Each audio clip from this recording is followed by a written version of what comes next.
විවාහය කියන්නේ මිනිස්සෙක් එකතු කරලා බැඳීමක් නෙමෙයි මේක පූජනීය බැඳීමක්. දෙවියන් වහන්සේ එකතු කරේ. විවාහය දුන්නේ දෙවියන් වහන්සේ. අදිනකොට තිබ්බ ආදරේ බැඳලා පස්සේ මොකද වුනේ? මේ අත්තර මොකද වුනේ?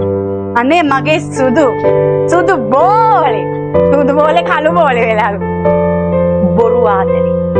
ඇත්තටම ආදරේ කරන කෙනා කවදාවත් වෙනස් නෑ. ඒ නිසා තමයි කියන්නේ විවාහ වෙනකොට විවාහ වෙන්න එපා වචන වලට. වචන වලින් ආදරය කරන්න ඉන්නවා ලෝකයක්. හදවතින් ආදරය කරන්න ඉන්නේ කීප දෙනෙක්. බයිබලේ කියනවා තමන්ගේ භාර්යාව දුකින් නම් නුඹට දුක් වේ කියලා. ජේසුස් වහන්සේට කොහොමද ආදරය කරන්නේ? සභාව බයිබලේ කියන්නේ ජේසුස් සභාවට කොහොමද ආදරය කරේ? ඒ වගේ තමයි කියන්නේ හස්බන්ඩ්ලට වයිෆ්ලට ආදරය කරන්නේ. පණ දීලා පණ. වයිෆ් වයිද කාටද? දෙවියන් වහන්සේට. හස්බන්ඩ් වයිද කාටද? ඒකයි හස්බන්ඩ්ට අයිති නැති වයිෆ්ට බයින්න, වයිෆ්ටවත් අයිති නැති හස්බන්ඩ් බයින්න.